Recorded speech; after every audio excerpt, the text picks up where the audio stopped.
Good morning, welcome back to Sunrise. Well, US President-elect Joe Biden has again addressed the nation today in the wake of the pro-Trump riots that rocked Washington, D.C. This is a live shot from Wilmington, Delaware, where his Justice Department nominees are now being announced. 7 News US correspondent Tim Lester is on Capitol Hill.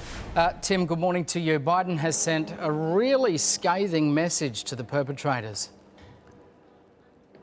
Indeed, Matt, he has been far sharper in his language this morning in a couple of respects. You'll remember yesterday, really quite presidential at a moment where many Americans must have been wondering who was in charge. Today, his attack much more pointed in two respects, particularly at the president, Donald Trump. And that's interesting, of course, because many in the president's own party are starting to question whether he should even last the distance of his presidency, just 13 days to go. But also, Biden has been more pointed with regard to the protesters and to their behaviour, even in a comment likening them to terrorists.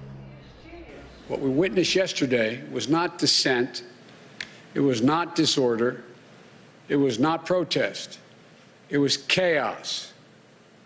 They weren't protesters. Don't dare call them protesters. They were a riotous mob, insurrectionists, domestic terrorists.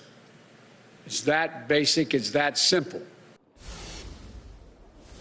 This, as Washington's mayor says, the Congress behind me must form a special investigation panel to properly understand what happened yesterday, why a threat that so many on the streets of Washington and frankly around the world as they watched what was going on could see was not dealt with when it reached the Capitol building. Behind me you can see a fence that's been put up to properly secure the Capitol today, and just in that little area there are three groups of police. There's the National Guard, there's the police that patrol DC, Washington DC, and there's the Capitol Police, the police that have a particular responsibility for the Capitol building. We've been told, in fact, the DC mayor says that the Capitol Police had to place a request yesterday before other forces could come in and assist them, and much of the problem was that request was way late in coming. Guys? You're not wrong about that. Can't help but think that fence has gone up 24 hours too late. Thank you to Tim Lester for us there in Washington, D.C.